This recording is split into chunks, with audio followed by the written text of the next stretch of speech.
আজ সিউড়ি বিজেপি জেলা কার্যালয়ে প্রজাতন্ত্র দিবসের প্রাক্কালে পতাকা উত্তোলন করা হয় এবং তার সঙ্গে সঙ্গে পদ্মশ্রী সম্মানপ্রাপ্ত সম্মানীয় রতন কাহার মহাশয়কে সম্বর্ধনা তুলে দিলেন বীরভূম সাংগঠনিক জেলার সভাপতি মাননীয় ধ্রুব সাহা মহাশয়। সঙ্গে ছিলেন জেলার একাধিক পদাধিকারী।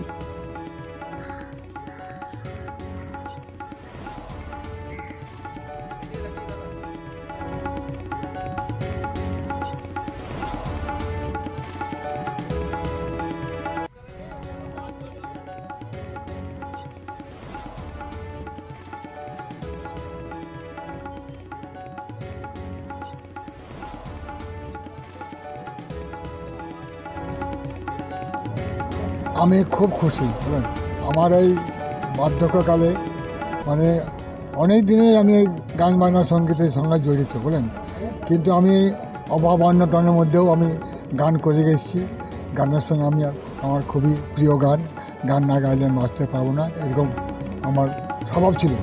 কিন্তু এখন আমি এই সেন্ট্রাল গভর্নমেন্ট বা এই ভারত সরকার আমাকে যে নিয়ে আজকে এই পদ্মশ্রী উপাধি দিয়েছে এবং পুরস্কার পাবো, আমি খুব খুশি, দারুণ খুশি। আমি আপনাদের কী বলবো, এত খুশি আমি যে আমার মানে অনেক বয়সে আমি অনেক আর কদিন বা থাকবো, গুণাদিনের মধ্যে পড়ে গেছি। তা আমি আপনাদের কাছে বিশেষ কিছু বলবো না, আমি একটা ছোট্ট পাড়া উপহার দিয়েছি গানের মধ্যে। গানটা আমি তাহলে গাবো। আমার গান শুনে যান ওগো বাবু, দুঃখেরই সংসারে আমি এখন শুকনো পাতা, কখন যাব ঝরে, আমি কখন যাব পড়ে।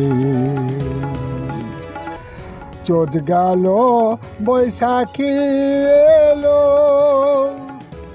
কাল বৈশাখীর ঝড় উঠিল, আমার বড় ভাবনা হলো বাবু, আমার বড় ভাবনা হলো। এই ভাব কাতরে